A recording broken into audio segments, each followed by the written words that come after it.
bienvenue sur la chaîne Google Home France. Dans la vidéo du jour, on va parler de la SwitchBot Lock Pro, donc une nouvelle version de la lock qui est existante depuis 1 ou 2 ans, mais dans une version 2024. Donc comme vous pouvez voir, SwitchBot a corrigé 2-3 petits défauts, notamment esthétiques, sur la version lock.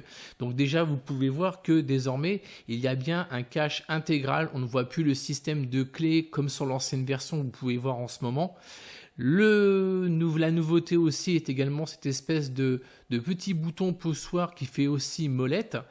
Et SwitchBot a également ajouté un autre système de fixation pour la porte au niveau des serrures. C'est beaucoup plus facile de la poser. Honnêtement, j'ai mis 10 secondes à installer la mienne. Vous allez voir, c'est vraiment très rapide. Donc au niveau des dimensions, comme vous pouvez le voir, ça reste quand même plutôt encore assez imposant. Les modèles plus haut de gamme, notamment celles de Nuki, sont 1 ou 2 voire 3 cm moins épaisse. Donc au niveau de la porte, voilà, ça fait quand même quelque chose d'assez conséquent à poser sur votre porte. C'est bien à prendre en compte. Et également aussi bien vérifier l'espace qu'il y a entre votre serrure et votre poignée de porte. Comme vous voyez sur la mienne, c'est un peu compliqué. Donc c'est un coup à prendre. Je ne peux plus prendre la poignée à pleine main sans risque de toucher le système de Lock Pro. Donc c'est un peu embêtant, c'est un peu contraignant. Mais ça, c'est proprement lié à ma serrure et à ma clenche. Donc une fois qu'on a pris le coup de main, ça pousse plus trop de soucis puisque le système de fixation, ça risque pas de tomber. C'est vraiment bien accroché et c'est bien costaud. Voilà, je vais continuer la vidéo pour vous montrer déjà l'installation. Je vais faire quelques photos rapides pour vous montrer comment ça s'installe plutôt facilement. Et au niveau de la configuration avec l'application SwitchBot.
Alors donc dans la suite, on va d'abord tester donc tout ça pour voir déjà que la porte est bien ouverte, comme le confirme l'application SwitchBot. Voilà, donc c'est bien ouvert. Et maintenant, je vais la fermer via l'application. Donc c'est quasiment automatique, c'est instantané, il n'y a rien à dire. Voilà, c'est bien verrouillé. Vous avez également une notification sur votre smartphone qui vous prévient de l'ouverture ou la fermeture de la serrure. Voilà, je la déverrouille, pas de souci. Et je peux de nouveau rentrer chez moi. Enfin, plutôt sortir en l'occurrence. Il y a une autre méthode aussi par Google Home. Donc là, j'ai fait l'appairage directement via amateur. Donc il y a un petit delta. Faut compter entre 3 et 4 secondes supplémentaires par rapport à l'application. En tout cas pour l'ouverture. Puisque... Voilà, donc là, ça fonctionne.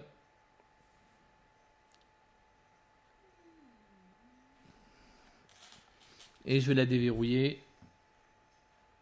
Voilà, donc c'est un peu plus rapide pour déverrouiller que pour verrouiller, mais le principal c'est que ça fonctionne.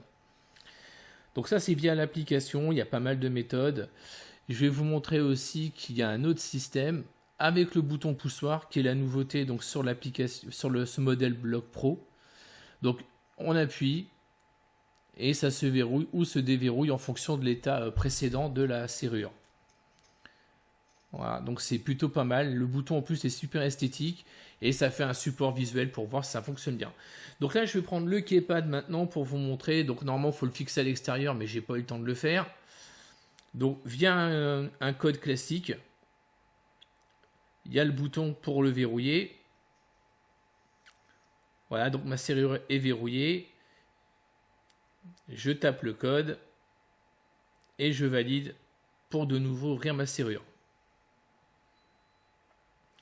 Donc autre solution avec le capteur d'empreinte digitale. Donc je vais reverrouiller la serrure.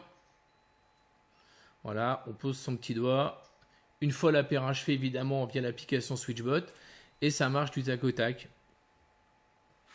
Et enfin, dernière chose, je vais reverrouiller ma serrure avec la petite support de carte NFC. Voilà, donc là, je vais prendre la carte NFC. Donc, je n'ai pas pris celle qu'il y avait avec la télécommande. J'en avais déjà une. En fait, j'ai regroupé toutes mes serrures SwitchBot sur la même carte NFC. Autre nouveauté dans la serrure Log Pro, c'est cette fois-ci SwitchBot a changé le système de batterie. Donc fini les 2 piles 3 volts qui étaient assez gourmandes en énergie, puisque chez moi ça tenait à peu près entre 1 an et 1 an et demi en fonction de la porte. Et en plus ce sont des piles qui sont assez chères. La SwitchBot a changé, on part sur 4 piles de type AA. On peut évidemment mettre des piles rechargeables, c'est ce que je vais faire, en sachant que lorsque vous achetez la SwitchBot Log Pro, SwitchBot comme d'habitude vous offre les piles pour la première utilisation.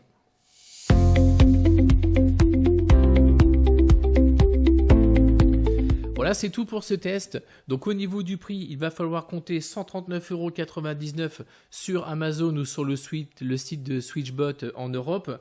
Donc si vous voulez la version complète, c'est-à-dire avec le Log Pro, le Keypad Touch, donc le Keypad Touch c'est le Keypad que j'avais avec le système d'empreinte digitale, ainsi qu'un Hub Mini pour avoir la liaison Matter. Si vous n'avez pas de Hub 2, là il faudra débourser 239,99 €.